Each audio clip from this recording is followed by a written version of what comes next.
этом видео снова речь пойдет о экскаваторе-погрузчике Volvo BL71B, а именно о ковшевом цилиндре, о его проблемах и все, что с ним связано. Расскажу предысторию. Произошло это в зимнее время. Мороз был около 30 градусов.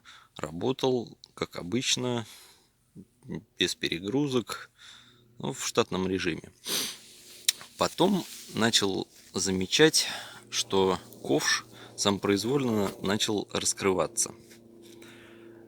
Первая мысль возникла: либо манжеты и сальники в цилиндре, либо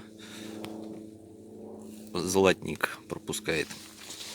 Отремонтировать сразу не было возможности, поэтому отложилось это все на неопределенный срок. И очень зря. В итоге, когда дошло дело до ремонта, я снял цилиндр ковшевой.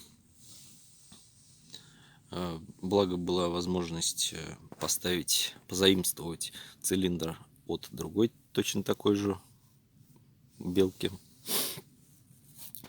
Поставив другой цилиндр с исправной машины, я заметил, что проблема осталась. Она стала меньше, но осталась.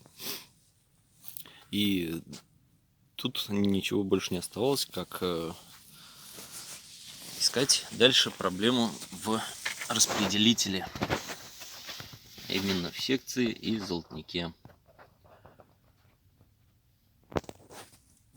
И действительно, проблема оказалась в золотнике.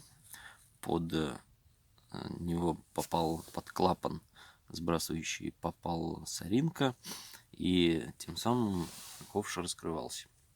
Но эта соринка, откуда она взялась? Цилиндр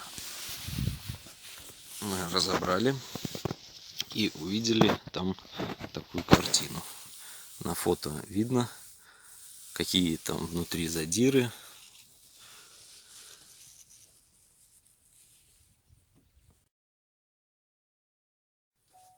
Так вот, чтобы уберечь себя от таких проблем и дорогостоящего ремонта, советую обращать внимание на то, что открывается либо закрывается ковш, да и вообще самопроизвольное передвижение цилиндров.